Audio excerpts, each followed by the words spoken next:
in hierdie korrupte land om 'n korrupte ou met die korrupsie wat in hierdie land in ons veiligheids- en sekuriteitsstelsels en tot in regeringsvlak ingeslyp het, te vang en in die tronk te sit, is 'n miracle. Ek is Pieter Steyn. Kom ons gesels land en sand. Mike Bolhuis, baie dankie dat ons vanoggend kan gesels met jou, dat jy tyd ingeruim het. Jy is uiters besig. Mike, kom ons gesels oor jou onlangse boek Valskerm Bataljon Verhale. Dit is stories van valskermsoldate, parabats, wat saam met jou daar was, onder andere waar jy ook jou diensplig gedoen het. Hoekom het jy besluit om so 'n boek te skryf en stories van valskermsoldate saam te stel? Ja, also baie dankie vir die geleentheid. Wat die boek betref, hierdie boek, wat hom uniek maak is dis kortverhale. Dis nie een ou se storie. Jy weet, 'n super parabat of 'n super soldaat of 'n spesmagte ou of 'n insident of 'n operasie of 'n oorlog wat geïdentifiseer is. Hierdie is individuele stories van springgekwalifiseerdes. Jy kry springgekwalifiseerdes nie net in een valskerm nie, maar jy kry hulle in ander eenhede ook wat ingekom het destyds valskermbataljon toe gekwalifiseer is, maar terug na hulle eenhede, soos die Genie-korps en pansers en allerhande ander eenhede, want die hele weermag daai tyd het verskillende SAIs gehad. Jy het 1 SAI, 2 SAI ensovoorts. En hulle het verskillende funksies en diens gelewer. En dan het hulle die beste van al daai ouens gekies en dan gestuur vir opleiding by Valskermbataljon. En daar val omtrent so, net om jou idee te gee, hulle kies 'n keer so uit 3000 vat hulle so 300. En dan uit daai 300 maak so 80 dit na opleiding. Maar anyway, die rede vir die boek, ek het nou net verduidelik wat die agtergrond hierso en dat dit uniek is kortverhale van ouens wat daar was, wat daai tyd diensplig gedoen het en dan die meeste van hulle tyd. 6 maande is intensiewe opleidings en allerlei kursusse en fisiese opleidings wat jy moet deurgaan en dan is jy vir 1,5 jaar plus daarna met baie kampe is jy permanent op die grens besig om diens te lewer. En jy is die fighting force. Jy is die ou wat heel voor gaan te doen kry met die vyand.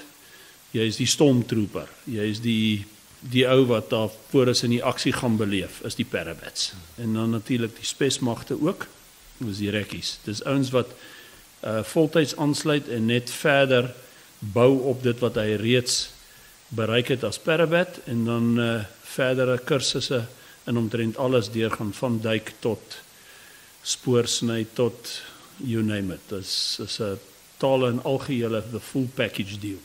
Nou, die initiëring van die boek is gedoen deur Liep Liebenberg. Hy het 'n klomp groepe daai tyd oopgemaak. Ek is saam met hom op baie groepe en ons dien daai groepe. En hy is heeltyd besig met hy wil iets verder en meer doen vir die parabats. Dit is sy lese hoor en hy doen dit baie goed. So hy het al baie dinge begin en ons is met baie goed besig. Maar die boek is nou tot realiteit en daar's al klare 2 en 3 wat beplan word vir volgende jaar en die jaar daarna. En hy het vir die ouens gesê bring die stories, bring julle stories wat julle kom ons share dit met mekaar. Dis nou so 5 jaar terug. En dit was maar op en af, want elke nou en dan 'n ou lang WhatsApp gestuur en 'n storie, maar daar was nog nie struktuur nie.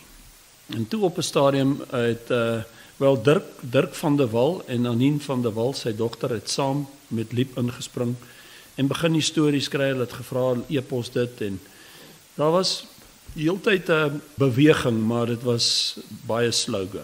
Toe op 'n stadium toe bespreek hulle dit met my, sê vir hulle luister, want hulle weet ek is bekend en ek ken die mense in die media wêreld of ek nie 'n skrywer kan identifiseer nie. Toe 'n klomp mense laat weet, baie het belang gestel, maar ons het toe besluit op Johan Coetzee wat self 'n valskermsoldaat is. So dit maak dit toe vir ons baie makliker. Ek add hom toe op die groepe en ek begin die ding toe saamstel. Ek begin toe dat ons 'n bietjie formaat kry, alles op e-posse kry, name en vanne en details, you name it. Toe ons dit alles nou gekry het, het ons dit deurgestuur vir Johan. Johan het 'n fantastiese span saamgestel, baie goeie skrywer, editors, you name it. Groot sterk WhatsApp groep gestig. Begin die stories inkry en hulle die stories begin skryf en oorskryf. Wat verder oor die boek wat ek kan noem is dat die stories wat ontvang is werklike gebeurtenisse wat hulle deur was.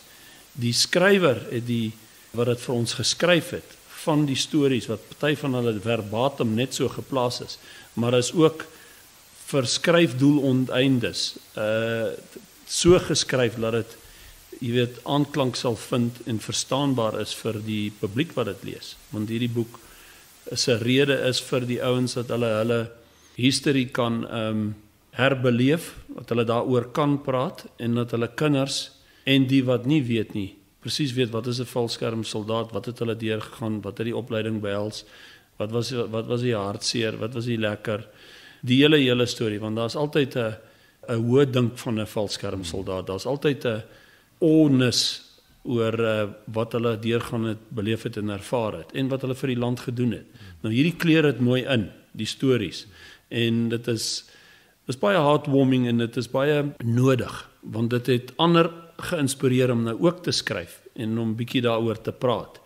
En dit doen goed aan almal. Die wat daai tyd, die ander veterane is wat dit lees en ook hulle families en vriende.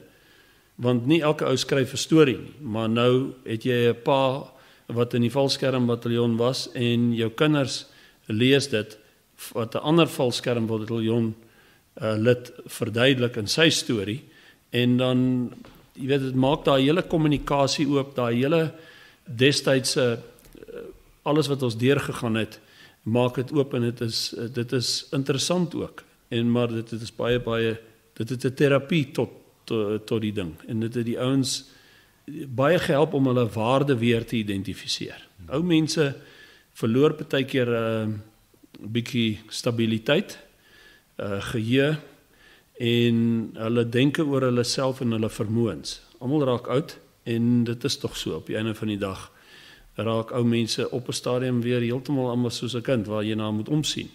So ons het baie veterane en R50 van elke boek wat verkoop word gaan na die Parabat and Need Fund en daaruit help ons nou ouens wat nou regtig nie môre 'n broodjie op die tafel het nie en of 'n heenkome en onmiddellike en dringend hulp nodig het. Dis waarvoor daai geld gaan.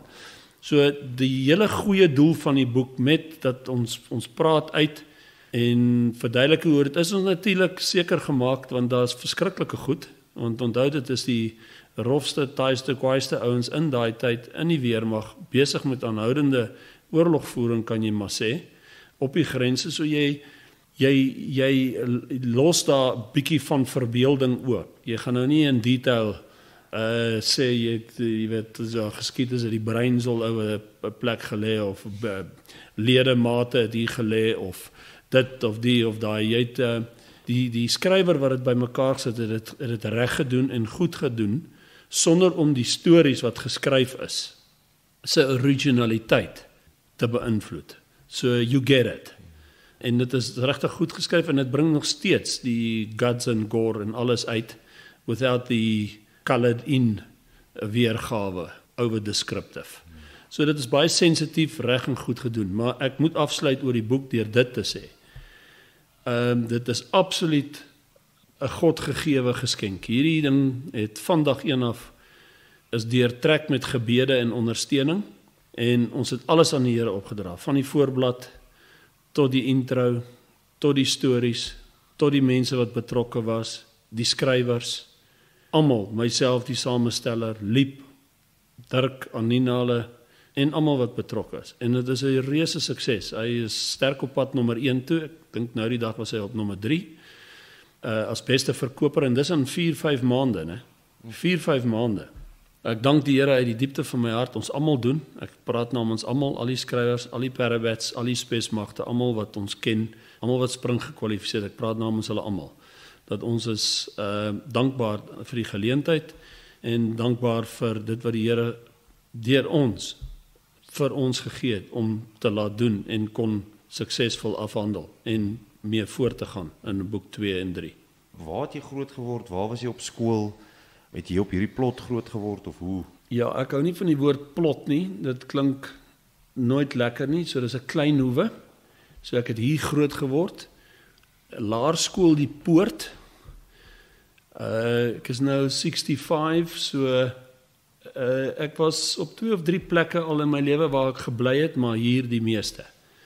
So ek is hier vir jare der jare en dis hoekom hy lyk soos wat hy lyk, want ek het alles wat jy hier sal sien deur die jare aan mekaar gesit of gebou of geplant.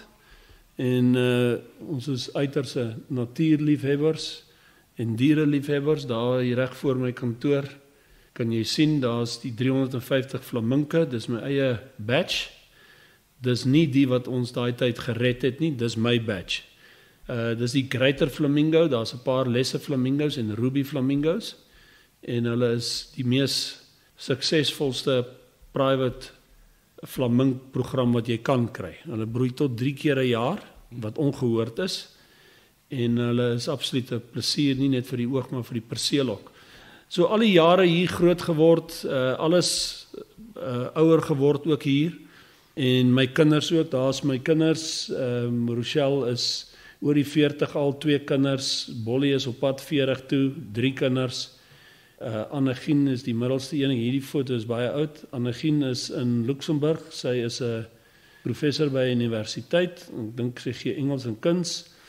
Hierdie een is nou al 'n groot meisie, sy is Mieke, sy is 22 en dit sopas klaar gestudeer 4 jaar by Potch, en hierdie laaitjie hierso is my enigste seun, laat lammetjie, en hy is nou 15 en hy is in Affies. Hy doen baie goed, baie onderskeidings, baie slim mannetjie, baie wise ass.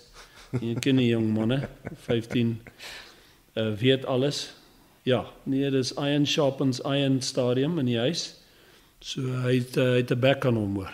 Hy kan sê, en hy kan hom rek. Maar anyway, hierdie is vir my 'n fantastiese area. Ek is die ou wat by verre die langste hier is. Almal wat al ooit hier was is weg. Ek was hier toe nog hier grondpaaie was. Ons het baie keer met die perd laerskool toe gery. Hier het jy nog links en regs moet kyk waar jy loop, of jy trap op 'n krimpvarkie of 'n moerse shongololo. So ek het vanmôre weer 2 shongololos hier uit die huis uitgehaal en vir my ouens daar buite kom wys. Ons het elke einde van die maand of baie keer middel van die maand het ons taakspan vergaderings. So die Pretoria en Johannesburg taakspan was hier. En ek is 'n verskriklike natuur- en diereliefhebber. En ek het vir hulle die shongololos gewys en vir hulle kortliks gou vertel van hoe groot ek al hier bevind het toe ek 'n kind was. En dan praat ek van amper so dik soos hierdie ronde ding wat hier is, soos hierdie Red Bull blikkie, amper so dik en dan so lank. Nou praat ons van hoeveel sentimeter is dit? 30. Ja. Ons praat van shongololos wat jy hier aangehou het as 'n pet. Jy het gewig gehad. En hierdie ouetjies van vandag is maar so groot. Maar daai tyd in my jeugjare was dit bos en pragtige natuur, alles, maar nie soos nou nie, want ek het hierdie hele area om die huis is tropies en die lande daarbo is alles inheems. Ek is verskriklik gesteld op die natuur. Ek maak net vliee en muskiete dood as dit nodig is. Want ek sien die nut van elke diertjie. Ek het hierdie klein springspinnekoppies wat my staf oral weet, hulle like dit om oral te loop en by die huis in te kom wat hulle weet. As ek 'n dooie getrapte een sien, is daar 'n groot moeilikheid. I can really lose it. So ons kyk maar dat hy spring, en as hy op jou hand spring, dan vat jy hom buite toe, selfs met akedissies, geitjies, you name it. Al wat ons hier natuurlik weghou sal 'n pes wees, 'n raak 'n pes, al is dit 'n dier, is 'n kolgans en 'n Indian miner, want hulle is verneig en hulle kan die ander voëls se kleintjies maklik doodmaak. Soos jy kan sien, hy fish tank is vir my 'n constant reminder of God's creation. Daar's geen manier dat dit van 'n Big Bang afkom of 'n poedeltjie modder nie. There's just no way. That is so intelligently designed, a fish. It's just unbelievable. En dan die sekretarisvoëls en die bloukraanvoëls en daai sietekokkies verskriklik mooi. Ja, baie kraanvoëls hierso. Ek is besig om van die eksotiese oorseese voëls ontslae te raak, want ek het net eenvoudig te veel. En ek probeer 'n bietjie downscale wat diere betref. So hier is omtrent so 100 kraanvoëls, waarvan die meeste mahems is, en blou kraanvoëls is beide bedreigde spesies. Ek het staf wat al hier vir my vir meer as 20 jaar werk, ek glo in verhoudings. Ek hanteer my plaasstaf like my best friends, en dis hoe ek is met mense, ek is baie lief vir mense. Ek het nie noodwendig verhouding met mense nie, en vriendskappe nie, ek is 'n baie asosiale persoon.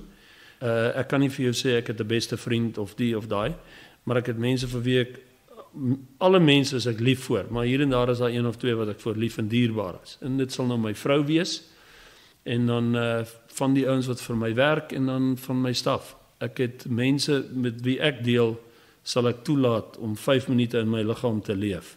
Dis die vertroue wat ek in hulle het. Ek het 'n baie sterk wens om mense te help, om altyd beter te kan kommunikeer.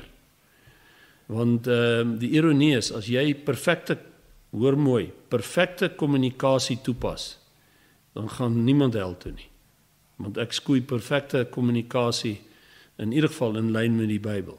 As jy met iemand reg praat en reg kommunikeer, van kleins af, what will he do wrong or she do? Ou dink nie altyd daaraan nie, maar 90% van al die kakkenare wat almal beleef op hierdie aarde is weens incorrect communications. En ek wat hierdie werk nou al vir hoeveel jaar doen, 40 jaar, het al gesien wat se skade kan die bek veroorsaak. Geen wonder die Bybel sê, die tong is maar die gevaarlikste. And in anyway, die spreekwoord sê mos nou, he who controls his tongue controls the world. En dit is tog so. Maar Christendom is vir my die absolute algehele bril op die kop wat my laat sien. Die reguit liniaal says what it means what it says, en dis wat jy moet probeer nastreef. En dan gaan jy in ieder geval lief wees vir jou naaste. Want as jy nie die Here jou God lief het met jou hele hart, jou hele siel, jou hele wese, jou verstand, al jou magte en al jou sintuie nie, then you a goner. Jy sal leef, jy sal aangaan, but you're gonna die and you're gonna end up where you chose to be. Die hemel is 'n keuse. God forceer niemand nie, en julle weet, ons almal weet dit. Daar's twee goed wat God nie kan doen nie. Ek dink daar's een of twee ander ook, maar die twee belangrikste is. Hy kan jou nie forceer nie, jy het jou eie vrye wil, en hy kan nie lieg nie. So as 'n ou op die konsep gaan van wat die Bybel sê, en jy probeer die beste van jou moe, daai liniaal reguit lyn bereik en bril op die kop, dat jy alles sien soos wat dit is, dan kan jy sê wat jy meen en meen wat jy sê, en dan kan jy goed kommunikeer, and then you can make it. Juis in die ergste en die verskriklikste omstandighede. So, nee, dit is fantasties om die skepping te identifiseer en hoe lief ek vir die skepping is, en daar gaan nie 'n dag verby nie. Ek kry myself nie dat ek die natuur of enigiets moois nie raak sien nie, en nie onmiddellik eers dink aan God se vermoë nie, aan die skepping. Ek kan nie uitgepraat raak daaroor nie. Ek meen net die tekstuur van water, en jy weet hoe 'n oog werk, en jy weet, ou staan nie in die oggend op en jy dink by jouself, ek wonder of ek kan pee. Heer, as ek nou my oë opmaak, sal ek kan sien. Jy hoor alles, jy sien alles, jou plumbing werk, jou liggaam werk, ensovoorts. En vir die van ons en almal wat dit nog nie besef nie, maar soos wat jy ouer raak, dan begin jy agterkom hoe belangrik kan 'n orgaan wees. 'n verstuite klein toontjie, jou hele liggaam. Hartlywigheid, jou maag, gooi jy ontver, hoofpyn, rugpyne, val, voetstamp, al daai tipe van goed. En besef jy nie hoe jou liggaam is soos 'n klok. As jy een dingetjie uithaal, dan gaan staan die klok, hoor. So ek is in awe oor die skepping en oor die natuur, en ek merk dit daagliks op. Jy het nou gesê hoe belangrik geloof vir jou is, maar jy's nie baie pro soort van charismatiese kerke en so aan nie. Jy is meer 'n gereformeerde tipe. Ou moet dit in konteks verstaan wat ek daarby meen. Ek is pro-truth. Ou moet die waarheid praat. En gewoonlik as jy die waarheid hoor, gaan jy nie op en af spring en halleluja skree nie, en rondrol en diere namaak en allerhande snaakse moves maak nie. Jy gaan eintlik die donder in wees vir jouself, en jy gaan besef jy het werk te doen aan jouself, en dit is slegs die Here wat jou daarmee kan help, en. So as jy jubilant is en jy is charismaties opgewonde en dit is vir die regte redes, dan is dit ook nie 'n probleem nie. Maar dit is belangrik dat 'n ou die equilibrium moet hê, die balans. En dit is 'n moeilike stelling hierdie wat ek nou maak. You need to be just as thankful for the bad happening to you than the good. Want die bad wat met jou gebeur of oor jou kom, teaches you and brings you to better. Ek ken die Here so, en alles wat ek sê oor die Here is hoe ek hom ervaar en in al hierdie jare seen it with my own eyes en beleef en ervaar het. Ek is 'n absolute getuie vir die bestaan van God en sy vermoë om mense te kan verander, veral in die werk wat ons doen met rehabilitasie en mense wat ly aan verskriklike paranoia en vrees en engte en al daai tipe van goed. My projekte spreek ook hierdie goed aan, maar ek sien dit.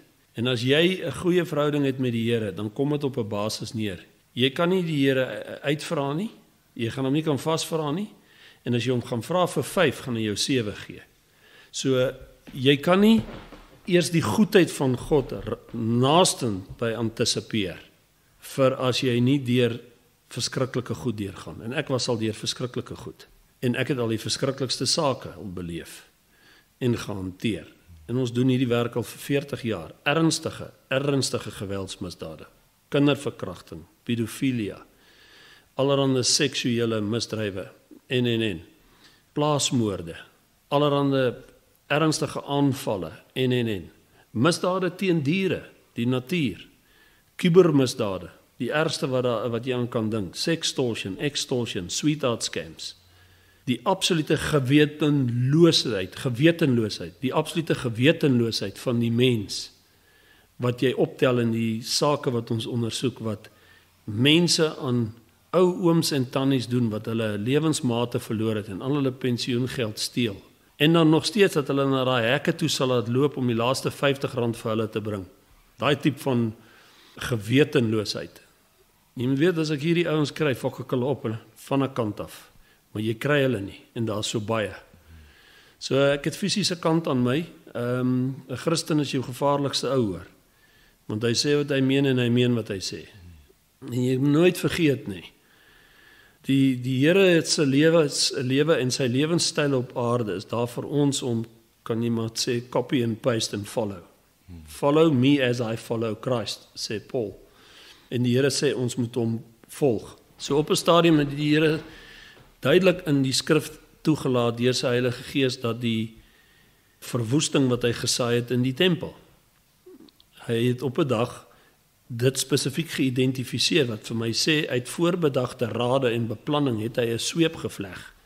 Dis nie van, ek staan nou maar hier en ek maak vir my nou 'n sweepie by mekaar nie. He planned it. He saw, he identified, and he brought about a solution, which was physical. En hy het 'n sweep gevleg, draai jy 'n sweepvleg. Toe het hy nie vir die disciples wat daar by hom was, gesê, alright my bouncers, gaan in, ek is hier, ek gaan julle net protect, maar vat bietjie al hierdie ouens uit, boender hulle almal uit, bliksem hulle, donder alles om. Laat ons dit vandag se verstaanbare woorde dit vertaal. Nee, die Here het dit self gedoen. Man alone. En dis interessant, nobody could attack him, want hy het fisies na homself kon omsien en deur die krag, soos 'n Samson, kan jy maar basies sê. Deur sy fisiese krag wat hy ook van God afgekry het, het hy al daai mense in daai tempel vasgevat en alles omgekeer en almal uitgejaag. Nou dis 'n groot tempel daai en dis 'n groot job wat hy daar gedoen het. And it's very and highly risky. En die disciples was nie by nie, they just followed. He did it himself. So 'n Christen is 'n ou wat sy voet kan neersit en kan optree. En dis wat ek doen en dis wat my mense doen. So as ek by jou in die huis instap en iemand is besig om jou vrou te verkrag, hy kak net daar. Daar's nie so ding van kom ons praat, drink tee, hoekom doen jy nou dit, waar kom dit vandaan? Verkrachting is moord. As 'n persoon 'n vrou verkrag, 'n kind verkrag, enigiets wat te doen het met misdaad teen ou mense, vroumense en kinders, wat, kom ons sê die publiek, wat van seksuele aard is, wat 'n misdaad is, soos verkrachting, is in my opinie 'n tipe van 'n moord. En is eintlik vir my erger as moord. Want jy vermoor daai persoon which just never dies. Verkrachting is nie 'n ding wat weggaan nie. You'll never forget it, en dit is slegs deur die ware genade van die Here, waar die Here daai mense wat daardeur gegaan het help om dit te kan verwerk en hanteer, om sodoende vir ander 'n hulp te kan wees. Dis gewoonlik die geval. Maar daai genesing kom nie net sommer nie. Jy kan dit nie wegdrink nie. Jy kan dit nie weggebruik met dwelms nie. Jy kan nie dit enigiets, al raak jy 'n prostituut, die feit dat jy daai tyd verkragt was, en jy het nou hoe verander en verder in die seksuele wêreld ingaan, want nou prostituie word ook verkragt. It's just not the same. Jy kry dit nie weg of uit nie, you'll live with it for the rest of your life. Mike, wat 'n soort kind was jy? Was jy 'n rebel of was jy 'n kind wat vir geregtigheid opgestaan het? Vertel vir ons 'n bietjie. Kyk, ons is Nederlanders, so ons was nie eintlik baie in die fold gewees en aanvaar nie. We were frowned upon. Dit het verander hierso by die matriek, hierso so by standaard 8, 9 en 10 miskien. Maar ons is 9 kinders, ons is vandag 4 oor.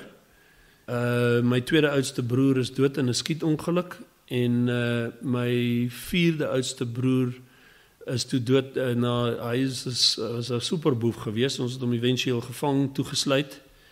En toe het ek hom maar later weer uitgehaal na 9 maande, maar toe weeg hy iets soos net 58 kg. Hy was 'n reus. Hy was 'n ou wat 120, 130 gewees het. Hy was verskriklik sterk. Hy was 'n reus van 'n man gewees. Maar baie gevaarlik, baie violent, baie drank gebruik, dwelms ook, en baie betrokke gewees by knocks en scams en misdade.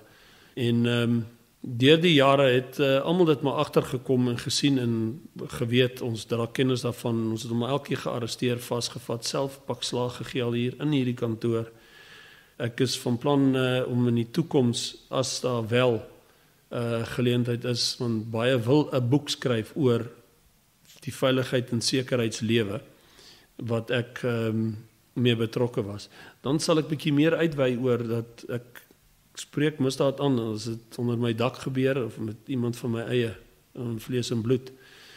En éventueel toegesluit, baie agteruit gegaan, baie skade opgetel deur die jare van sy losbandige lewe. En toe sy terug hier en toe hy weer net eenvoudig teruggeval en in 'n kwessie van 24 uur ons hom hospitaal toe gejaag en dood aan orgaanversaking. So op skool was I'm not the go-to guy of die interferer of die persoon wat ek vandag is nie, maar dit was 'n stepping stone to it.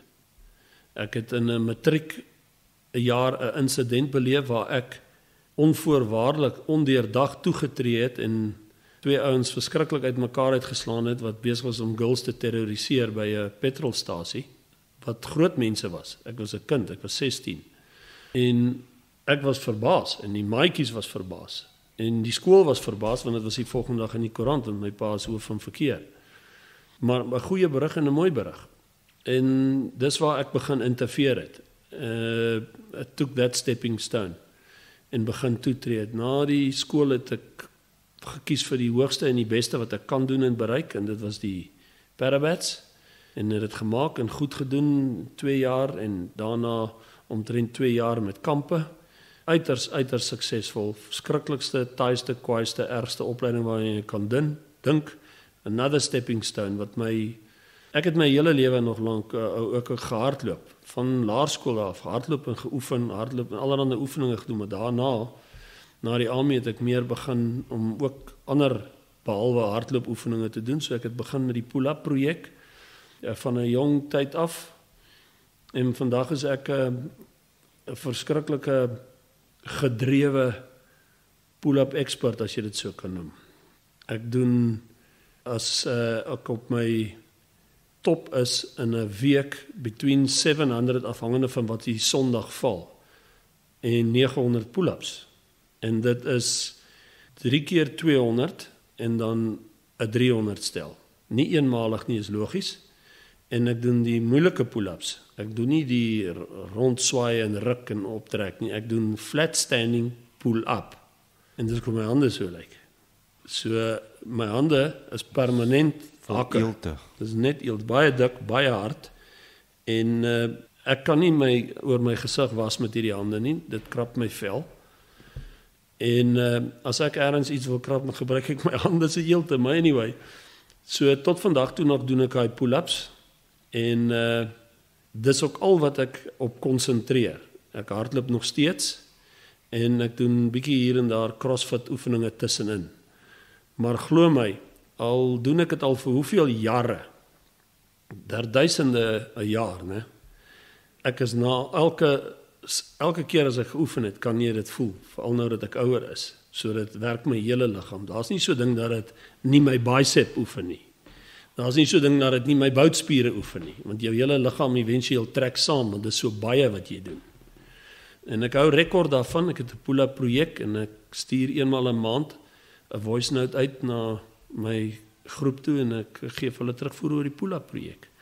Weereens gee ek die Here al die dank, eer en lof en aanbidding, want ek wat dit nou so gewoond is, moet baie keer besef wat ek werklik waar daar doen, want as ek sien daar's mense wat nie eens een kan doen nie. Daar's mense wat nie eers een keer hulle self aan 'n paal kan hang en hulle kan optrek nie. So dit is intens. Maar ja, op skool het daai ding toe gedraai vir my en ek het begin interfereer en as ek dinge gesien het my neus ingedruk en dis toe die bouncing ook begin het. Ek het in die army was ek maar dieselfde, maar ek het vir die Here altyd uitgestaan. Ek het Bybelstudies in die army gehou. Ek was 'n vorm van 'n go-to guy voor ons op operasies gaan saam gebid. Ek is nog nooit skaam gewees vir die Here ooit nie. Never ever. En my verhouding met die Here het gegroei deur die bouncing jare. My fisiese vermoëns het gegroei, my naam en reputasie het gegroei. En ons is vandag as 'n organisasie uiters gerespekteerd, maar ook gevrees. En ek as persoon ook. Om die waarheid te sê, my meeste verliese wat ons beleef in ons organisasie is because I'm a household name. Jy weet, 'n vrou sê baie maklik vir haar man, as jy aanhou met jou kak, bel ek Mike Bolhuis. Vir ander ou sê vir ander, as jy my nie betaal nie, dan gaan ek Mike Bolhuis bel. Dit gebeur aanhoudend en oral. Ek kry nie fooie daarvoor nie. En as ons die ouens uitvang wat ons naam heen en weer gooi en misbruik, want dit het nadele en dit kan voordelig wees vir kriminele, dan fyn ons hulle 2 tot 5000 rand boetes. So dit kom met as jy 'n naam en reputasie het, it will be abused, guaranteed. Ek kyk nou na ouens, bekende sangers en bekende akteurs wat baie keer se name misbruik word om ander mense te mislei om geld uit hulle te kry. Selfs Elon Musk se naam word so gebruik. Glo dit of nie, mense val vir daai kak waar Elon Musk het geld nodig om iets te doen hier in Suid-Afrika. Maar as jy R50 gee, dan kry jy $5,000 terug, sulke goed. Die mees absurdste goed, it's just unbelievable. En dit word baie keer met bekende name en reputasies en selfs besighede se name en reputasies word deur die modder gesleep met knocks and scams. SARS, Dis-Chem, you name it. Enigiets wat daar buite is, sal die kubermisdaadboewe gebruik om jou te beweeg, om jou geld van jou af te ontneem. Terwyl jy onder die indruk is jy die geld gaan vir 'n good cause of vir daai of die ander. So dis die grootste sake in die wêreld tans, die meeste sake, die meeste verliese is kubermisdaad. So ja, deur die skooljare, deur die army jare, daarna bouncing jare, die Staatsteater restaurant gehad vir 'n paar jaar, gesamentlik met 'n groente en 'n vrugte diensleweringsbesigheid en dan natuurlik die bouncing saam. Eventueel het sekuriteit al hoe meer begin oorneem en toe is dit die oorswaai van die land en toe kom daar baie veranderings in met die staatsinstansies, so die Staatsteater was vir my 'n probleem. Die vinnige en onmiddellike omswaai het veroorsaak dat it's going to change totally, wat kultuur en goed betref. En toe stap ek uit daarso en ek gee die Staatsteater en die Allegro restaurant op en ek konsentreer toe net verder op die Pretoria Mark besigheid wat ek gehad het met aflewerings en die veiligheid en sekerheid en eventueel het veiligheid en sekerheid heeltemal oorgeneem, begin met invorderings en ondersoeke en ander vorms van beskermingsdienste en veiligheids- en sekuriteitsdienste, en in die laaste 20-25 jaar werk ons met ernstige geweld, ernstige ekonomiese en ernstige kubermisdade. Maar is nie te sê ons vat klein saakies in nie, ons doen, ons wys niemand weg nie en ons help almal. Mike, was jy weermag toe en toe polisie toe of was jy ooit in die polisie gewees? Ek was 9 dae in die polisie. O ja. Toe koop my ouma my uit. Toe kon ek dit nie meer vat nie. Nee, ek het vir my ouma gesê, ek wil my pa het geglo ek moet in die polisie wees. So daai tyd het daai tyd se jeug, daar was nie so ding soos teepraat, jy het gedoen. End of story. En dis hoe meeste van die kinders in ieder geval in die army beland het. Hulle het of regtig graag wil gaan of hulle is net eenvoudig sê jy gaan. There was no choice. En my pa wou my onmiddellik, hy wou nie nog wag vir army oproep goed nie, want dit sou Junie gewees het. Hy wou my Januarie al klaar in die polisie gehad. Ek was daar vir 9 dae, ek het die ding goed uitgeses. My ouma het my uitgekoop, dit het R200 gekos. Toe my pa sê oop vir toe ek hier nie huis, ek van wow, moenie worry nie. Hier is my papiere, ek gaan na Gramstad toe, ek gaan army toe, ek wil die army ding doen. Toe ek daar kom, toe kom hulle om vir die bedkering. Uit die 6000 het hulle omtrent 600 mense gevat en uit die 300 van die companies wat na Bloemfontein toe gegaan het, eenvalskermbataljon het hulle so 80 van die 2 companies oorgehad wat hulle gebruik het.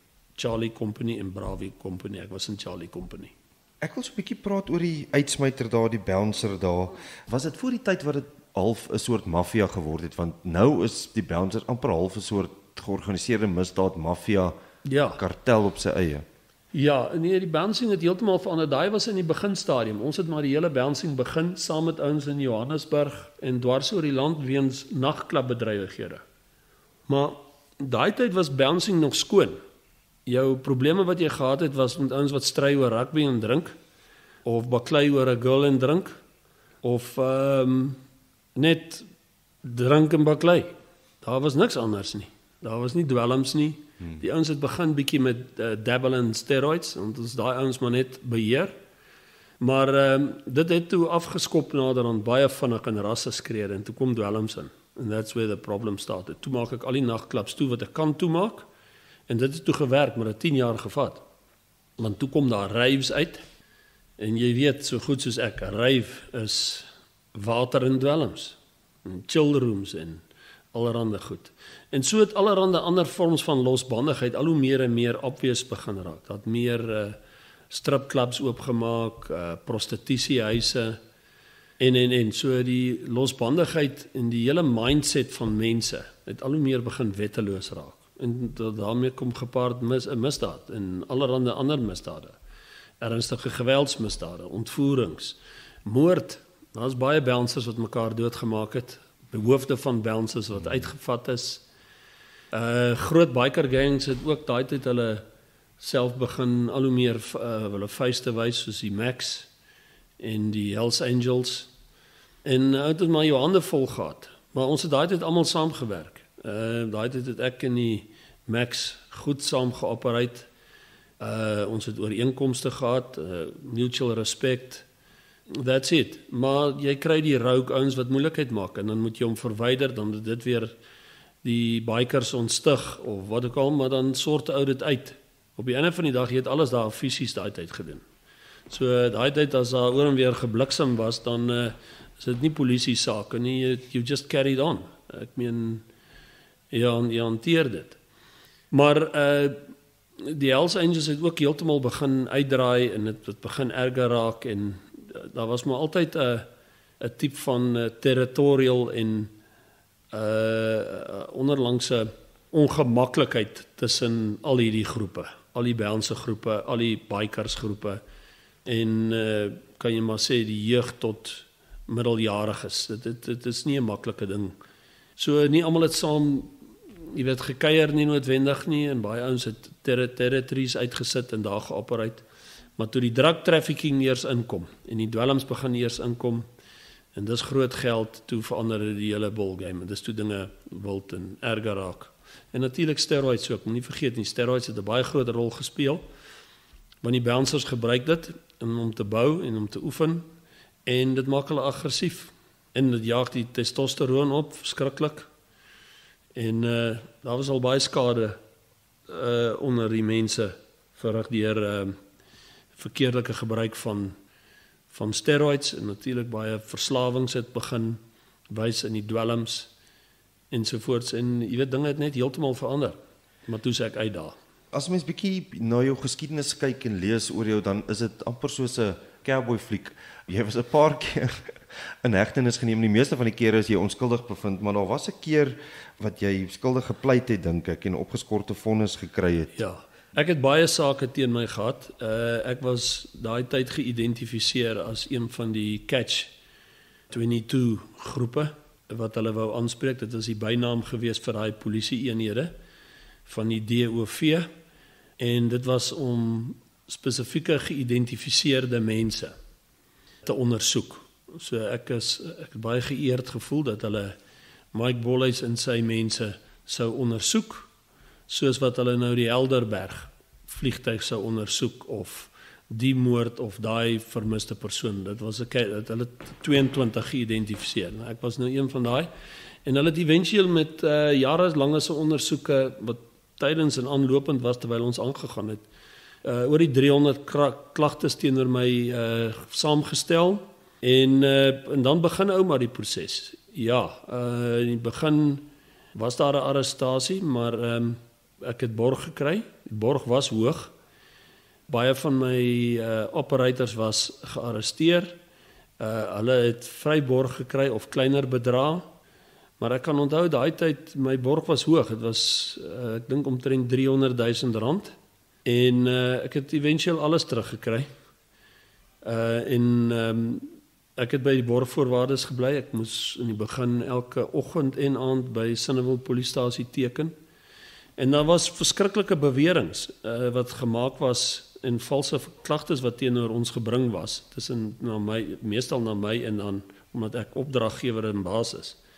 En dan ook van die mense wat vir my gewerk het, wat gegrens het van 7 mense vermoor het en laat verdwyn het tot verskriklike aanrandings, geweld, meestal net daai tipe van sake en vuislaanery en wat en diefstal. Ou se microwave gevat met al die kos ook nog in ook. Hy het hom nie betaal nie. Dit was 'n moerse huisgenoot storie. En natuurlik die media het op al hierdie goed geklim en my nie noodwendig uitgebeeld as 'n baddie nie, want hulle sou sê, jy weet, Mike was aangestel en sy mense om die goed te verwyder wat nie voorbetaal was nie. Maar soos die wêreld moderner en moderner geraak het, it was frowned upon and not accepted. Dat jy nie net goed terugvat nie. So ek het in baie stryd reguit communications met die top polismanne daai tyd plat Afrikaans in hulle meeting ingeloop onder andere vir hulle gesê, this is who I am and this is hoe ek werk. As julle wil hê ek moet op 'n ander manier werk, I need to be convinced. Maar I don't see another way. En ek dink een van my belangrikste stellings daai dag daar was wat ek altyd doen. Ek sê vir hulle die ultimate is so, dis die mens wat ek is. As ek in jou huis instap en iemand verkrag jou vrou, fok ek kom net daar en dan op hy kaak. He dies. Ek skiet die kaak uit hom uit. Ek het dit in detail so vir die polisman met was verskeie polismanne en hulle hoof advokaat. Van daai tyd het hulle net die scorpions geraak. En aan die een kant lyk ek het dit gelyk asof hulle my straightforwardness en hoe ek dit werk en hanteer gelyk, maar hulle moes toe nou maar sake teen my, want daar was 'n projek op my soos ek gesê het, om sake teen my geformuleer te kry, want die een na die ander het weggeval. Want raai wie se ou wat die saak maak? Dis die fucking boef. Of is 'n ou wat vir my gewerk het, wat ek gevang het, wat kak gemaak het. En dan maak hy nou ewe skielik 'n saak. En ek sal nooit vergeet nie, die dag van die hoof en groot arrestasie is daar van helikopters in die lug tot ek weet nie hoeveel polismanne in hierdie hele area ontplooi tot 'n hele ontplooisel hier op my perseel en selfs gaan staan en pouk met stokke en goed om te kyk of daar dalk grafte is en dooies is. I can't believe it. Hulle het dit regtig deur alles gegaan. En Eventueel het al daai sake weggeval. Daar was 'n insident oor 'n voertuig van my wat gesteel is. Was ten volle betaal gewees. Daar was geen uitstaande skuld nie. Ek het niemand benadeel nie, maar ek het assuransie op die kar. Maar ek het die assuransie teruggehou vir 3 maande, want ek het geweet wie die kar gesteel het. Toe vang ek die ou wat die kar gesteel het. En raai wat doen die ou toe? Hy raak toe 'n getuie vir die DOV, maar hy sê nie vir hulle van die storie nie. En hy is toe ook een van daai getuies, tipies, wat gesê het hoe ek mense in 'n bad opgesny het en met soutsuur laat verdwyn het. Hy en 'n ander ou, ja, jy kan nie glo nie. Kyk, enigiets wat hulle in 'n fliek gesien het hulle gesê ek het gedoen. End of story. So daai saak het ook toegeval en toe met verhoor is die enigste saak wat toe nog oor was. En hy was net geklassifiseer as insurance bedrog. En net voor die verhoor sou gebeur het, toe gee my destydse prokureur en advokaat vir die DOV span. Wysend alles wat ek julle nou hier vertel het, né? Dat dit is wat staande is en dit is om Bolhuis het gesê om vir die verhoed dat hierdie ding nou nog verder en meer geld en tyd gaan kos. This is what happened here. So julle moet nou besluit of dit 'n misdaad is of nie. En ek het vir hulle blootleggings en 'n bekendeniserklaring gegee en ek het 'n opgeskorte vonnis gekry en dit was 'n bedrogsaak en is lankal al van die stelsel af en verwyder, is absconded en skoongemaak in die korrekte en regte maniere. So die een of ander ou wat dink hy slim daar buite en sê ek is 'n krimineel en ek is bedrieër en ek is gearresteer en all of that is not true. Ek was deur al die goed en ek sê dit hier en ek het dit al voorheen gesê en dit was al in die koerante en in die media, maar daar's geen masnommer teen my nie. Daai een wat Piet daar gooi is 'n masnommer met 'n nommer so hoog dat dit nie eens bestaan nie. So daai einste enetjie wat Piet en Mel daar plaas, watch hierso, hy's 'n bedrieër. En ek dink is 2000. Dit is 25 jaar terug. Bestaan nie. It's not on the system at all. Maar ja, ons het baie mense gebliksem. Baie. En toe daar nou letterlik gaan loop is buite met mandjies, gooi julle saakie in, het hulle al daai, soos ek gesê het, so 300 gekry. Ek noem dit 'n formulasie. En daar was net eenvoudig niemand het kom getuig nie, niemand het opgedaag. As ek weer hoor is daar 50 wat hier weggeval het van die sake en dan 10 hierso en dan eventueel daar was 7 of 10 of nee, dit was meer, daar was omtrent 12. Vorige mense wat vir my gewerk het en wat hulle gedraai het, paar wat hulle gedraai het, ook almal weggeval. Ja. Want nou is hulle polisie-informante ook en in die proses het hulle meer gesteel as die boewe en nog die polisie se naam misbruik tot die grootste embarrassment. En hier kom die kikker van hierdie hele storie. Al daai ouens wat my ondersoek het daai tyd, elke een het vriende van my geword daarna.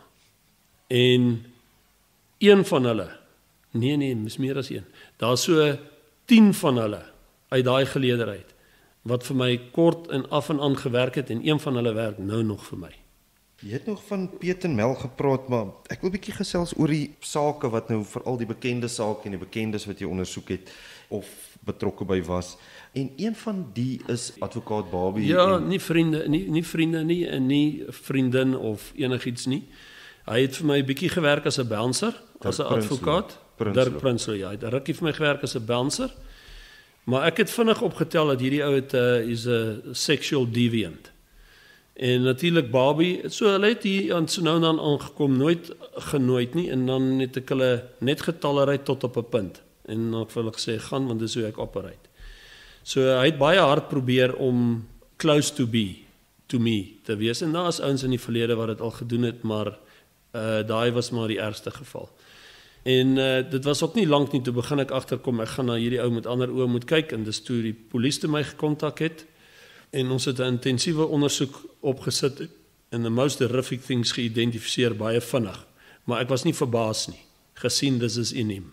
En jy weet, hy het blaatant my probeer oortuig byvoorbeeld dat it's not a problem as 'n 14-jarige met jou wil slaap nie. Dit was 'n gesprek wat toevallig ek en my broer met hom gehad het sommer net daarop afgekom. En hulle het ook maar substances en goed gebruik hoor. So toe het ek hom van die bouncer rol af afgehaal en maar hulle was party crashers, as ek dit so kan noem. Ek sou ergens 'n meeting hê en dan daag hy daar op. Dan kom sy daar aan en sy het verskriklike groot tiete. En die are dit is iets verskriklik hoe die are oral op haar gestaan het. But she flaunted that. En dit groot ongemak is by 'n Parabat reunion so opgedaag. Ja, oud brigadier Sakkie Morkel wat as jy dit een van die mense wat ek vir meer lief en dierbaar is, call that a friend. Het ons 'n groot ding gereël en daar opgedag en hier by my huis al so opgedag en dan by bouncer meetings opgedag, maar ek het dit aangespreek, maar toe werk ek in die KBE daai tyd saam en ja, toe voer ek hulle die inligting en toe eventueel is die arrestasies en al die goede toe so gebeur. 'n Ander ding was die groot Joost saak. Hoe het jy daarbey betrokke geraak? Kyk na al daai ondersoeke teen my en al daai goed en onthou die media het dit heeltyd op hoogte gehou en het dit my meer geïdentifiseer as die persoon as wat ek ooit sou kon gekry het as dit op 'n ander manier sou gebeur het. So ek is nooit ontstig oor jarelange se ondersoeke wat teen my was daai tyd nie. Because here I am. En dit het my nog 'n stappie in my lewe. Ek sien as iemand vir my vra wat was die grootste oomblik in jou lewe, sal ek nooit vir jou 'n insident vertel nie. Ek sal vir jou 'n tydperk vertel. So skool, jy het dit presies reg gevra. Skool, daar's hy. I've identified it. Hoe ek begin het, waar was die stepping stone to interfere, to become the druk jou neus in 'n ding in. Haal mense uit mekaar uit of tree toe en tree op teen mense. Interfering, het daar begin. En dan nou die army, daai fisiese opleiding en daar ook dit deurgevoer met die fisiese opleiding en daarna die bouncing era en dit is waar die ondersoeke toe begin het.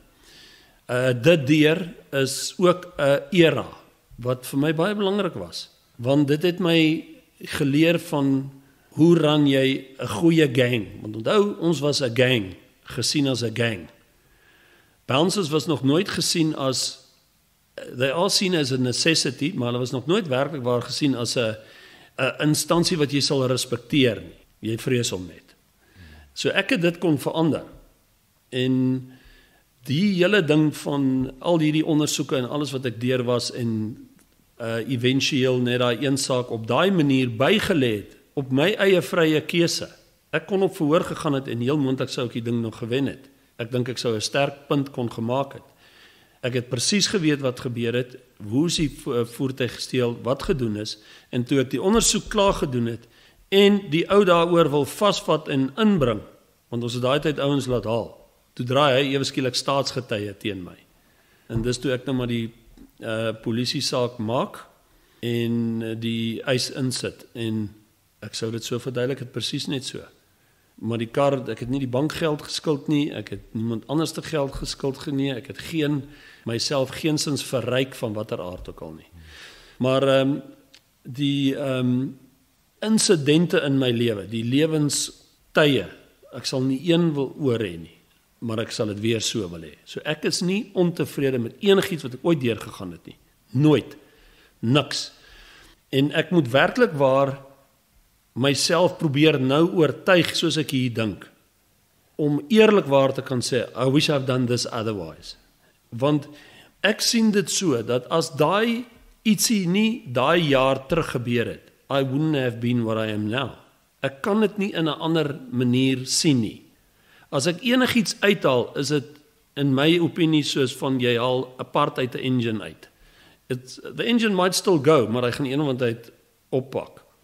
En alles was nodig. En daai ondersoeke het my baie bekend gemaak en ons het baie meer aandag getrek en ons het baie meer die go-to guys geraak en ons is baie meer gevreesd. En soos ek jou gesê het, al daai polismanne, ek het eventueel met Nantes Kelder, hulle advokaat Rigel de Tooy, hulle al daai mense mee verhoudings gebou, goeie verhoudings. And I'm seen today as the go-to guy. In ander woorde, when all else fails, dan kom hulle na ons toe.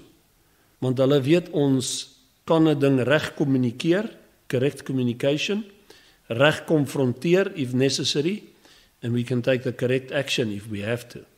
So dit is die crux.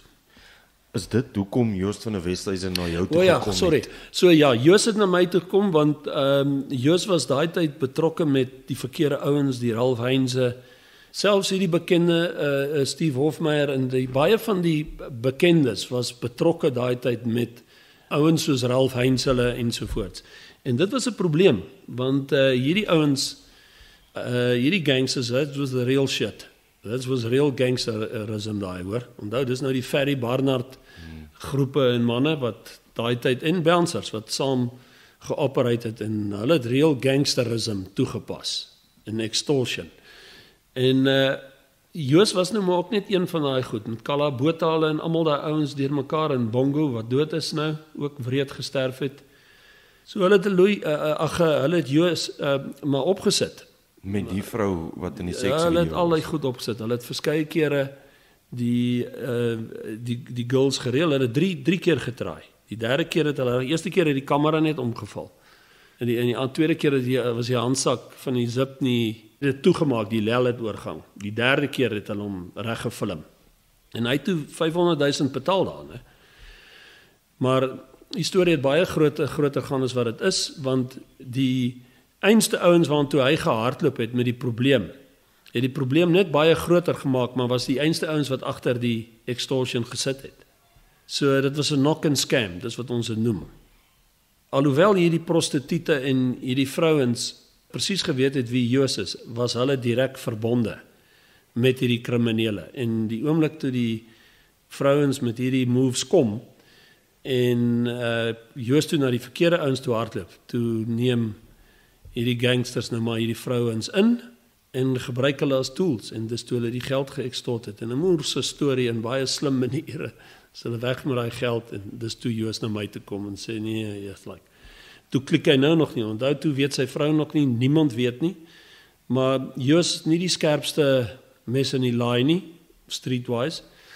En baie arrogant, baie attitude van untouchable, baie geld, baie alles, baie bekend, baie geliefd. Suid-Afrika se nommer 1 boerseentjie, rugby speler en. Het ons maar vinnig hierso vir hom aarde toe gebring en vir hom gesê hoe erg dit is want Prins het my nog gebel en gesê dat jy weet hulle gaan die storie gooi hierdie Sondag. Kevin Prins, die joernalis Kevin by Prins, ja. Rapport. Ook later 'n baie groot vriend van my geword. Wel as ou dit 'n vriend kan noem soos ek vir jou verduidelik het. En ons het baie dinge saam gedoen, maar hy het toe die ding geblaas en het die ding gegooi.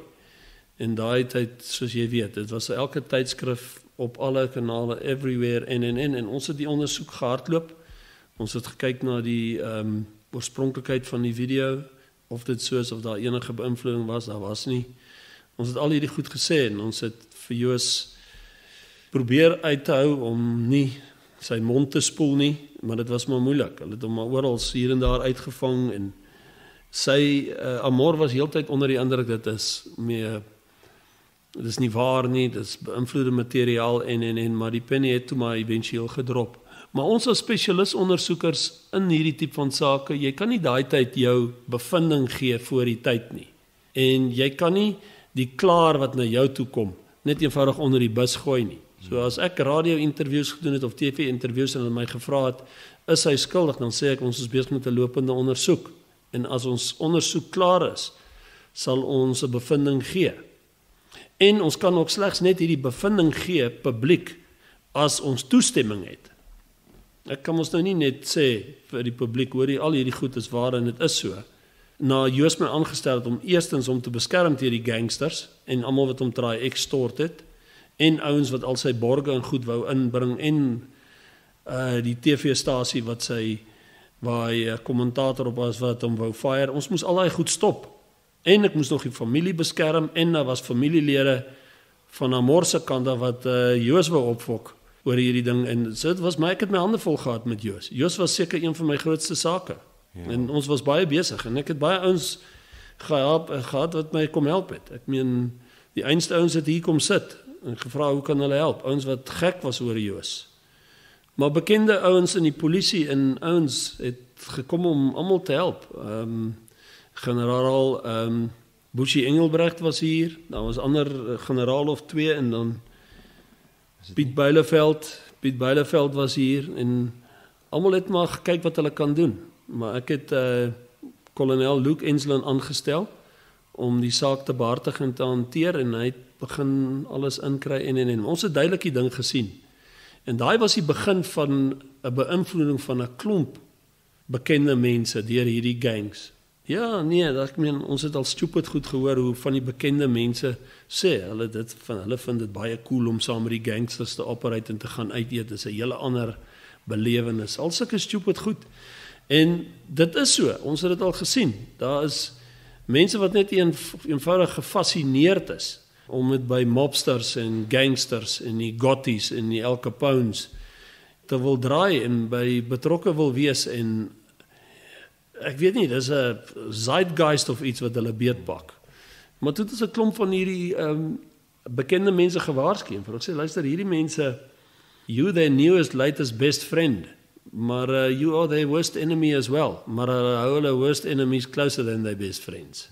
Want hulle gaan net alles doen in hulle vermoë om jou te vang, en as hulle jou klaar gevang het, dan is hulle weg uit jou lewe uit, en dan intimideer hulle jou. Ja. En dan is dit 'n proses wat verder en verder en meer gaan alles oor geld, maar natuurlik was daar altyd drank en dwelms en prostitusie en vroumense en allerlei goed by betrokke, want die gangsters operate in daai milieu. Daar's altyd prostituie betrokke, daar's altyd drank, daar's altyd dwelms. Maar jy het al baie ander bekendes ook betrokke gewees, en ek weet nou nie presies wat nie, maar dit was onder andere die Daltons, Nadine, Dana Winner. Is dit maar sekuriteitsdienste wat jy... Ja, baie bekendes het ons maar deur die jare aangestel, veral in daai tyd, om na hulle goed om te sien, ons het almal gehelp. Baie dwelmprobleme gehad, ons moes hulle ernstig aanspreek. Ek het al baie ergere gevalle gehad. Jy weet, daai entertainers het 'n manier om dit te kan wegsteek, tot op 'n punt wanneer die inner circle dan nou na ons toe uitreik of wat ook al om dan toe te tree, then you see the real shit. En van daai mense het by die dood omgedraai, maar hulle het dit gemaak eventueel. Nie almal het geluister nie, ander het op ander maniere aangaan, maar eventueel het dit daarom uitgewerk. Maar daar was baie bekendes, ja. En dan nog 'n baie groot saak waar jy ook by betrokke was en waaroor ons moet praat, maar dit gaan nou aan op die oomblik, is Louis Liebenberg. Ja, Louis Liebenberg is een van ons vele suksesprojekte, soos wat ons altyd sê, dinge gebeur nie vinnig nie, dit vat tyd voor jy ou in die tronk kry, en ons het gesê daai tyd. En dan 2 jaar terug sou mense nog steeds vir my sê, wanneer sluit julle hom nou toe? En ons werk al 5 jaar op hierdie saak, en ons het in die laaste jaar en 'n half, die 6 maande voor sy arrestasie meer bereik in daai 6 maande saam met ons nou samewerking met die Valke. Spesiale eenheid wat aangestel was, het ons meer bereik saam met hulle as in al die jare se klagtes en ondersoeke en. En ja, Louis het ontsettend baie mense kan jy maar sê beroof en belieg en besteel. En what can I say? Hy is een van die bekendste ouens, sy video's is bekend waar hy kaal in die bad sit en 'n klomp kak praat, sy stories wat nie ooreenkom nie, sy melodramatiese optredes tot nou toe nog in die hof, sy absolute skinder en kak praat, hy is die paal waaraan dit hang, Suid-Afrika se nommer 1 sport. So sy hele karakter, sy hele persoon en al daai tipe van goed is al wat hy nou nog oor het sonder die geld. Maar dit is hoe hy nog al die tyd was, daai arrogansie.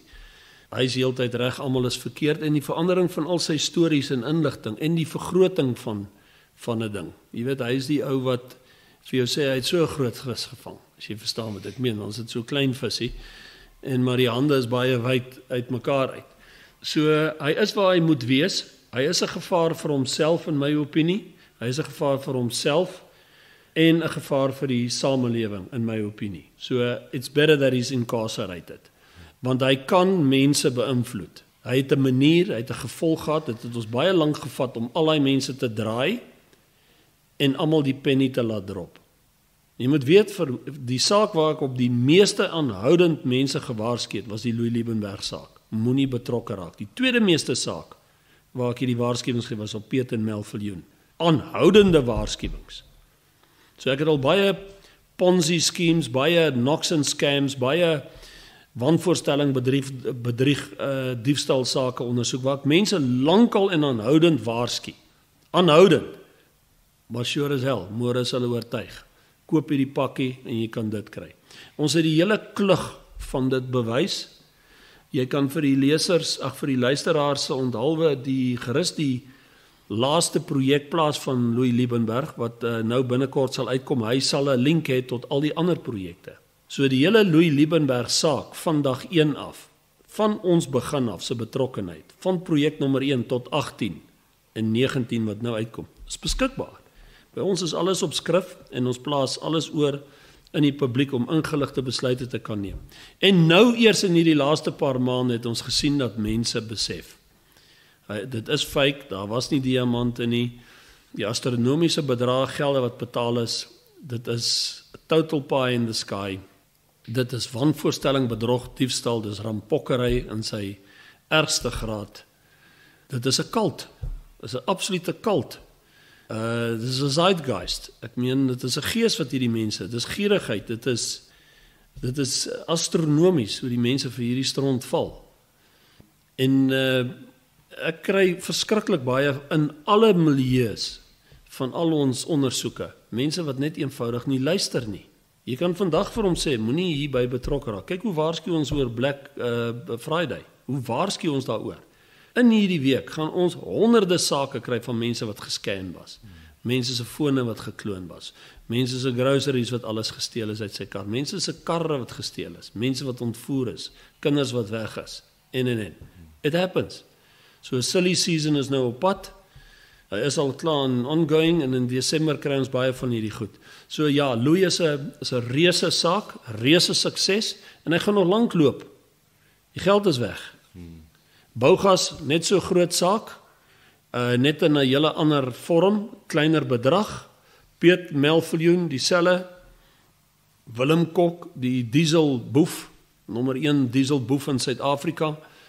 Daar's 'n klomp, maar is alles op ons projekte. Al die inligting is daar. Het ons nou vir Paul Gibson, daai ou wat vir jare lank die mense met kreerande bedonder. Sit 'n moerse uit, 'n special uit op kreerande, die mense betaal hom, they never get the Kruger Range. Wat ironies is, ons het al hoeveel projekte uitgestuur oor dit. En die mense raak betrokke by Paul Blundell Gibson. Hy is nou in, ek dink nie hy gaan hierdie keer weer borg kry nie. Hugo Ras is nou weer in. Hugo Ras het die howe saam met 'n slim advokaat lekker befok en belieg. En het ewe skielik sy hele 35 jaar sentence laat afskryf na 4 years served. En toe stap hy uit. Hy was nie eens 'n maand of 2 buite nie. En feit ons hom weer. Ons hou nie op nie. So as ons sê ons gaan iemand vat en in die tronk sit, dan gaan ons dit doen. En ons bewys dit, maar dit gebeur nie altyd so vinnig nie. En dit is die nadeel, mense kan jou aanstel en dan môre vra hulle vir jou, oor is jy ou in die tronk. En dan weer oor 'n maand. En jy kan hoe en wat verduidelik op die einde van die dag, die penny drop nie altyd dat in hierdie korrupte land, om 'n korrupte ou met die korrupsie wat in hierdie land in ons veiligheids- en sekuriteitsstelsels en tot in regeringvlak ingeslyp het, te vang en in die tronk te sit, is a miracle. It's an absolute miracle. Ek kan die ware goeie polisman op my hande tel, spreekwoordelik. Ons meeste en grootste ondersoeke is tans in hierdie generale en hierdie regeringsamptenare se korrupsie. Hierdie is die ergste, georganiseerde misdaadbende wat daar nog ooit in Suid-Afrika was en die gevaarlikste. En ook die ergste en die grootste rampokkery wat ek nog ooit gesien het in Suid-Afrika, is wat hierdie mense aangevang het. Hierdie hoofde in polisie, hierdie ministers, hierdie ouens in regeringvlak. Met groter bedrae as wat van hierdie ander ouens al voor in die tronk sit. Die korrupsie in ons land is so deurspek in elke facet, dat it's become a mindset to pay your way. Jy staan op met 'n vrees van, laat ek maar eerder R100 in my beursie sit, want net nou tjotjo hulle my langs die pad en betaal ek nie, dan ry hulle met my in 'n van rond heeltyd en hulle trek my kaarte leeg by 'n ATM, of hulle valslik arresteer my lekker op 'n Vrydagmiddag en ek kom eers Maandag voor en dan kom die saak nie eens in die hof voor nie, dan maak hulle net die selhek oop. So jou hele mindset is een van absolute paranoia, vrees, onsekerheid, engheid, bekommernisse, en dan het jy nog families, en dan het jy nie geld nie, want die ekonomie is in sy moeren. Die ekonomie is totaal geheel en al gefok. Daar is nie 'n beter beskrywende woord nie. Hierdie is nie vloek nie, mense. It's descriptive. As ek vir jou sê, die ekonomie is totaal geheel en al oneffektief, does it sound correct? Maar as ek vir jou sê, die totale, algehele ekonomie is in sy moeren, dis gefok. That's the penny drop.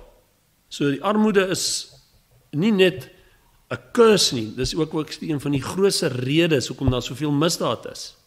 So omdat mense nou arm is, steel hulle sy buurman se hoender. So die mindset verander. Jou mindset is nie meer een van hoe kan ek misdaad voorkom nie. Jou mindset is een hoe kan ek misdaad vermy. Jou mindset is nie meer, jy weet, ek gaan dinge vandag en die en al die protokol volg om dit te bereik. Jou mindset is whatever I do here to get achieve or get there. En dit is 'n moeilike ding. Want onthou, 'n mindset is iets wat jy aan gewoond raak, it becomes the narrative. En dan begin dit 'n lewenstyl, want waar die hart van vol is, loop die mond van oor. So ek wil vir jou sê, die korrupsie het ingeslyp tot in die ou op die straat. Die ou op die straat pleeg korrupsie to survive, to make the day, to make ends meet. Die ou in 'n klein besigheid pleeg korrupsie to survive, to make the end of the day, to make ends meet. Die ou polisman, die hoof van die stasie, die munisipaliteitsamptenaar, die generaal, die regeringsamptenaar, almal daai mindset. Jy is baie erg oor higiëne, netheid, voorkoms en so aan. Is dit al maar van kleins af of het dit in die weermag gebeur of? Ja, kyk, ek sou 'n briljante vrou ook gewees het, want ek is so net en skoon. En ek glo aan algehele higiëne. Jy het gesien ek het jou gefistbump. Ek vat nie aan mense nie. Ek wil ook nie aangevat word nie. Ek is verskriklik finetjie met netheid. Vir my is my daaglikse gaan na die loo 'n excursion. Dis 'n fucking job. Ek is baie erg oor my voorkoms in die sin van dat ek moet gesond wees. So ek drink baie kollageen, ek drink al die omegas, ek drink al die vitamines wat jy aan kan dink. Ek oefen baie, ek vermy op hierdie ouderdom die son. As ek in die son ingaan, dan smeer ek myself behoorlik. Ek verf nie met my hare nie. Ek het nie 'n probleem en daar is nie so 'n mite of 'n storie hoe lank vat dit om jou hare te kam. Dis 'n kakvraag en 'n stupid vraag. Want jy kan duidelik sien dit staan regop. So ek kam dit een keer in die oggend agtertoe en terug en that's it. So daar is nie 'n gefif en feffery oor my nie, maar jy sal sien my naels is altyd skoon, my hande is skoon. Ek het nie vuil hande nie. Maar ek het ook ander goed wat anders is as die meeste mense. Ek het nog nooit in my lewe gebraai nie. Ek haat stof. Ek gaan jag nie. Ek skiet nie diere behalwe die diere wat ek moet uitsit, soos honde en katte wat as hulle te veel is, dan bring mense my na hulle toe en as daar geen ander manier is en geen heenkome nie, dan sit ek hulle uit. So ek het nie 'n probleem om I don't have a problem to get my hands dirty and to do certain things, maar ek doen ook ander goed wat of nie goed wat baie ander mense sou doen. Ek doen nie 'n gekuierery met ouens nie. Ek gaan nie na nagklubs toe nie. Ek het daai tyd al die nagklubs beskerm. Ek gaan nie en ek gaan kuier by bure nie. Ek nooi nie mense oor nie. As mense hier na toe kom, is ou soos jy wat my kom interview of 'n TV-span, ek is baie reg aan my familie, hulle is altyd welkom hier. Maar daar's nie so ding van, kom kuier nou nie. Ons het nie daai neediness nie. So my vrou is baie dieselfde soos ek wat daai karakter betref en sy is my beste maat.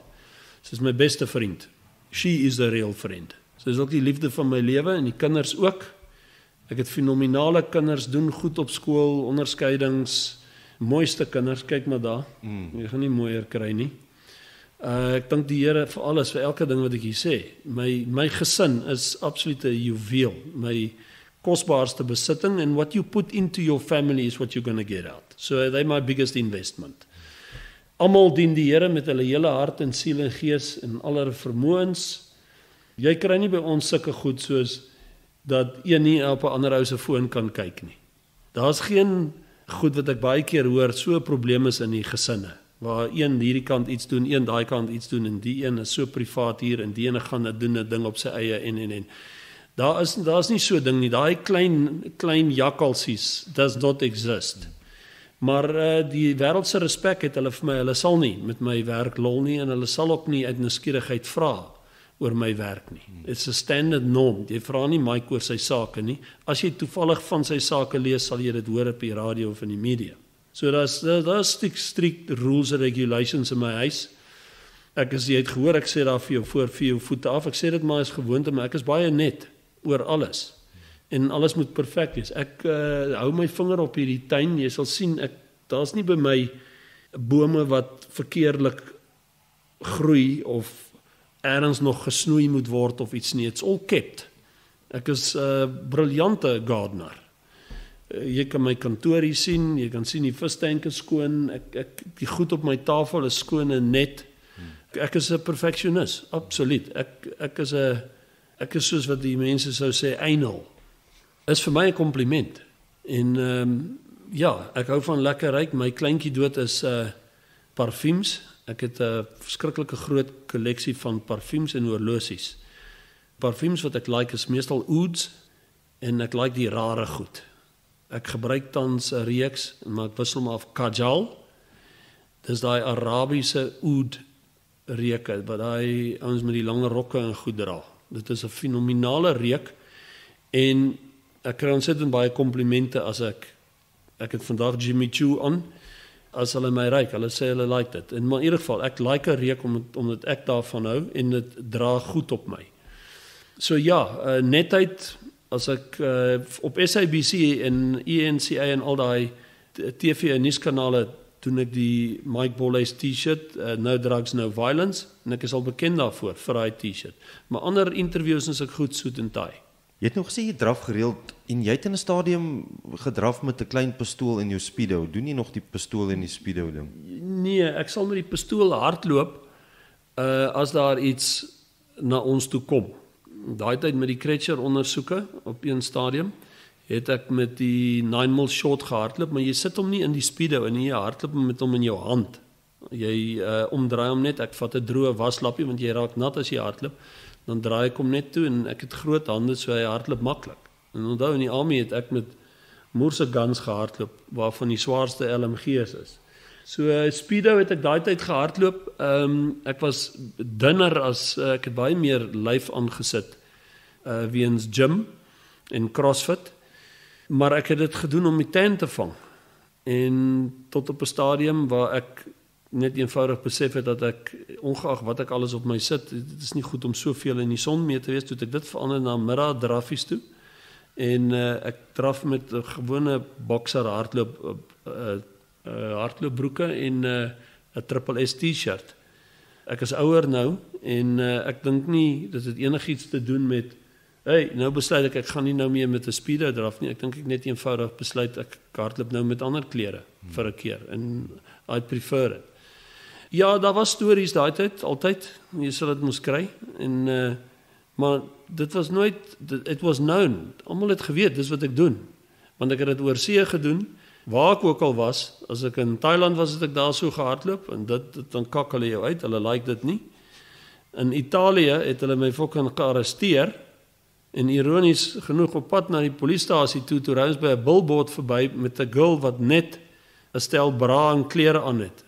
En die twee polismanne in hulle gebroke Engels, toe ek hulle vra, en hoor jy, look at that, why can I not run in my underwear, or in my speedo, but this woman here is 10 times bigger than me in a bra and a panty. Doen nou daai hele Italiaans, but anyway, it's simple, man, go, take me. Toe stap ek in daai heer, toe hulle my daar by die Italiaanse polisiestasie inbring, toe sê hulle my, you stay in car, toe gaan hulle eers 'n jas, en toe ek daar uitklim, toe fucking klouk hulle my sommer heeltemal, het my ou gesiggie uitstuur, en loop my daar na die aanklagkantoor toe, en sê, you sit there, call your wife. Ja, toe bel ek vir Karin, en nou ja, that was that. Vrygelaat. Ja, nee, eintlik ek kan nie eens onthou nie, maar ek het vir hulle ek sê you call your wife, ek het vir Karin laat weet, maar ek dink hulle het gesê hulle gaan my aflaai, ja, toe het hulle my afgelaai. Nee, dit is snaaks. Ek het al baie plekke gehardloop. Ek het al om die piramides gehardloop. En dan, jy weet, daar waar die publiek absoluut gekant teen dit is, en dit is gevaarlik, asof jy opfok hoor. Daar het ek maar met die t-shirt gehardloop. Maar by Sharm el-Sheikh het ek gehardloop, in die woestyne uit na die Bedouins toe. In Oostenryk, daar mooi in die berge in. Frankryk, oral, daar was op 'n Europese toer en ek het elke dag waar ons gestop het, ek 'n stukkie gaan hardloop daar. So ek het al oral gehardloop. Die meeste plekke waar ek was is maar Thailand. Ek hou baie van Thailand en ek hardloop altyd daar. En hier as ek hier is, hardloop ek hierdie paaie hierso en plet is by my pletkantore in huis, dan hardloop ek daai Ogden Bult en die Pisang Vallei en as ek in KZN is by Sheffield Beach is my ander kantoor, dan hardloop ek daai stuk daar tussen Salt Rock en Ballito Bay. So ek hardloop nog altyd, ek love it. Ek is mal daaroor, dis my stilte tyd en dit is baie gesond. Mike, hoe sou jy jouself beskryf, jou persoonlikheid? Wel, meeste van die goed wat ek hier gesê het, identifiseer my, maar ek dink kommunikasie vir my het die belangrikste ding geword deur die jare. Hoe kommunikeer jy? Wanneer kommunikeer jy? En uit jou kommunikasie uit moet jy ingeligte besluite neem. So ek sou sê ek is 'n denker, 'n goeie denker, 'n ou wat 'n ding deurdag sal bespreek of deurdink. Ek is 'n goeie besluitnemer. Ek is gewoonlik reg met my besluite. Al hierdie goed bring teweeg dat jy 'n deursigtige, eerlike, straightforward, say what you mean what you say, call a spade a fucking shovel mens is. Ek is perfeksionisties, soos ek jou gesê het. Ek is erg oor voorkoms vir 'n respekvolle rede, nie om jou te impress nie. Jy sal my nie kry met 'n denke van hoe kan ek jou impress nie. I don't work that way. Ek is definitief gestel daarop dat iemand my net sien vir wie ek werklik waar is. But ek gaan nie boe as hy dit nie glo of sy dit nie glo nie of sou sê ja right or is it really so? Ek is nie 'n needy mens nie. Bovenal is ek nie 'n needy mens nie. Ek is the positive perfectionistic psychopath. So I'm unemotional, I'm the good psychopath. Ek kan 'n ding aanvat sonder emosies op goeie kommunikasie waarop ek 'n ingeligte besluit geneem het om die regte ding te doen en deur te voer. Ek word nie emosioneel beweeg deur 'n ding nie, of dit nou 'n verkrachtingssaak is, dit kan 'n kinderverkrachtingssaak wees, dit kan enigiets wees. Ek word nie emosioneel beweeg daardeur nie. Ek huil nie, ek stort nie trane nie, ek raak nie emosioneel nie. Ek het nie vrees nie, geen vrees nie. By my is 'n onsekerheid 'n gedagte waarmee gedeel word. You'll question it and you'll answer it. I move on mens. Niks hou my terug nie. Niks sal my breek nie. Ek ken my limits. Ek weet hoeveel pull-ups ek kan doen. Ek weet hoeveel mense kan nie pull-ups doen nie. Ek weet wat's my vermoëns. I know me. I know me like the palm of my hand. Maar ek kan aangaan en al hierdie attributes en stellings maak oor myself, maar dit kom alles van God af. Wysheid, insig, kennis, mag, krag, voorspoed, gesondheid en onderskeiding kry ek van die Here af. Ek glo in absoluut die vermoë wat die Here met 'n bruikbare mens, as hy gewillig is, kan doen. En ek moet bysê, as ek met mense te doen het, kyk ek nie na wat ek uit hulle uit kan kry nie, maar wat ek vir hulle kan gee en vir hulle kan doen. I'm not a people pleaser, maar ek wil mense help en ondersteun. En ek is baie bekend, ek weet dit, ek is uiters bekend, aan my household name, maar ek dink nie aan so iets as hey, look at that. Ek sien myself nooit as I've arrived. Ek sien myself as dat ek is deeglik op pad. En ek onderskat nie my vermoë nie. Ek onderskat ook nie die sake wat ek inkry nie, want daar's altyd 'n les in. Soos ek vir jou gesê het, ek vra die Here vir 5, maar ek kry 7, altyd. Ek is nie ontevrede nie, ek is nie 'n ontevrede mens nie. Ek is altyd tevrede. Ek is aanpasbaar, ek kan môre as dit nodig is, sonder kos en water vir 'n lang tyd, sonder water, 'n shower en netheid. Ek kan môre perfeksionisme op sy skuif as ek moet. I can change, ek kan die trapsiekie wees as dit nodig is, in ons werk is dit belangrik. Maar ek kan môre op 'n groentak sit, dan is ek groen en môre op 'n breintak dan is ek bruin. Ek kan aanpas en dit is belangrik.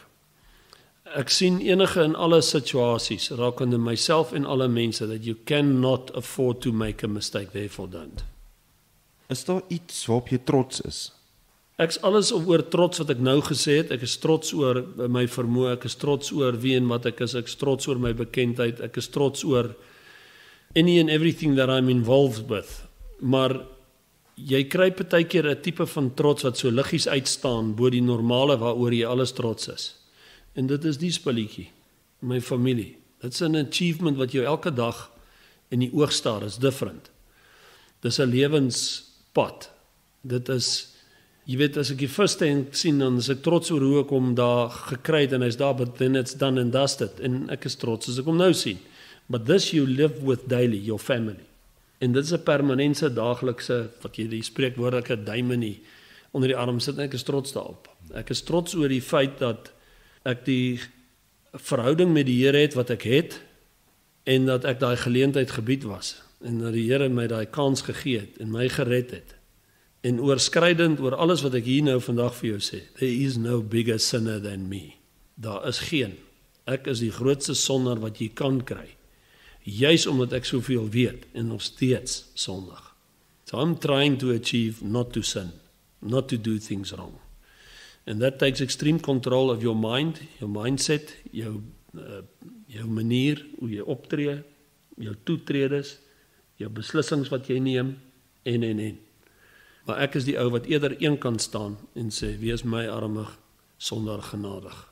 Net so voorlaaste vraag, is daar iets waaroor jy spyt is in jou lewe? Nee, ek het 'n probleem om te sê ja, want op die oomblik kan jy spyt wees. Ek kan vir jou byvoorbeeld sê, ek dink nou toevallig aan iets kleins nou, ek weet nou nie hoe kom dit my afkom nie. Ek het op 'n stadium 'n klein argument met 'n ou gehad wat gekla het in Madagaskar omdat ek oor sy tuin gehardloop het. En toe, in plaas van dat ek dit in my opinie na betragting reg hanteer het, het ek, I snapped him.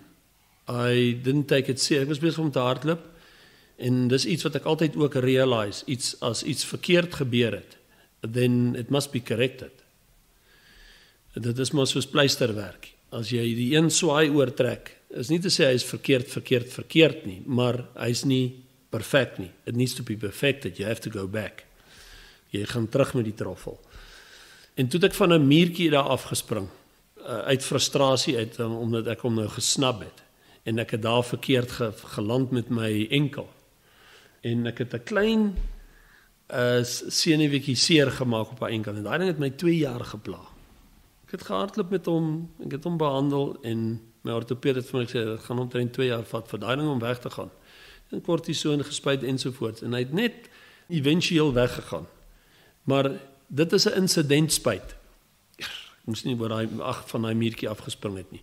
Maar ek is nie spyt oor op die ingewing van die oomblik, miskien baie dinge wat 'n ou in sake en wat doen. Spyt eerder meer aan die kant van, ek is spyt dat dit gebeur, hierdie misdaad, die moord, die verkrachting ensovoorts. Vat dit amper op jouself, maar nie as iets persoonlik direk met my verband hou, wat ek sou sê, jy weet, dit bly by my bly, en ek kan dit nie verwerk nie, en I didn't want that to have happened. Wat verveel jou, of wat vind jy oneindig oninteressant? Ek vermy enigiets wat ek weet soontoe gaan. So ek vind myself nie sommer in 'n situasie waar iets vir my oninteressant is. Maar, kom ek gee vir jou 'n simpel voorbeeld. Naweke kyk ek baie series of flieks. En as ek 'n ding insit, en ek sien hy is deurspek van foute, onrealisties of totaal stupid. Fliek, ek kan nou nie aan een dink nie, maar daar is sulkes. Maar is meer as wat daar 'n paar goeies is. dan mors ek nie tyd en ek sit dit deur nie. I don't waste time. So enigiets wat ek van die afstand af kan sien of kan antisipeer, kan oninteressant wees of ek wil net plain eenvoudig nie my tyd daarmee mors of wil toetree tot dit nie. Verhoed ek. I believe crime prevention is maar die beste. Want ek vind myself nie in oninteressante situasies nie. I don't get that. Want ek is maar ek wil nie sê ek's 'n kluisenaar nie, maar let's call me a positive kluisenaar. Ek werk met soveel sake, ek het soveel mense wat vir my werk, ek doen soveel ondersoeke. Vrydag is toevallig maar die stilste dag vir my, dat ek mors absoluut geen tyd nie. As ek slaap, dan slaap ek behoorlik. As ek opstaan, dan doen ek dit wat ek ook al doen behoorlik en ek voer dit deur. Ek is 'n ou wat glo aan reëls, regulasies en roetines. Ek het nie 'n probleem met 'n roetine nie. Wat eet betref, wat slaap betref, wat oefen betref, wat werk betref. I don't have a problem with rules and regulations. Maar enigiets oninteressant, it doesn't happen. En as ek myself in so iets sou bevind weens toetrede van ander mense, I will keep it interesting. I'll make it interesting. Mike Bolhuis, baie dankie dat ons met jou kon gesels vandag. Dankie dat jy soveel tyd afgestaan het. Dit was baie interessant. Baie dankie. Lekker man. Nee wat, ek wil net vir RSG sê baie dankie vir die geleentheid. En ek wil vir RSG en die res van Suid-Afrika en alle luisteraars wat hierna gaan luister, die beste 2026 en jare wat kom toewens en bid voor. En afhangende van wie wat waar homself bevind in dit hoor, wat die feesgety betref, mag julle 'n wonderlike tyd hê en mag ek vir julle almal bid en sê dat die Here julle absoluut barmhartig en genadig sal wees. En julle sal seën met absolute wysheid, insig, mag, krag, voorspoed, gesondheid en onderskeiding en dat hy julle almal 'n wonderlike tyd vorentoe vreesloos en veilig sal hou en beskerm. Dankie Mike. Elke Dinsdag gesels ek met nuusmakers, planmakers, bekendes en berigtes. Laat weet ons wat jy dink in die kommentaarveld onderaan hierdie pot gooi of stuur 'n e-pos aan info@rsg.co.za. Onthou om die follow knoppie hierbo te druk en kom gesels elke Dinsdag, land en sand.